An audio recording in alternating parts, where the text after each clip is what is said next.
create a PayPal donation link or button, log into your PayPal account. On the right side in your dashboard you can find the option Manage Buttons. Click on Create New Button. In the drop-down menu you choose Donation. First select your region and language. After that you can decide whether you want a normal button design or if you want your own button design.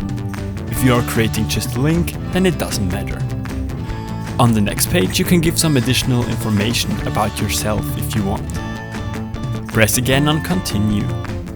Now choose the currency and the amount which can be donated. On the Optional Settings page you can do some more adjustments. Most important, can you define on which web page they should be forwarded once completed the donation.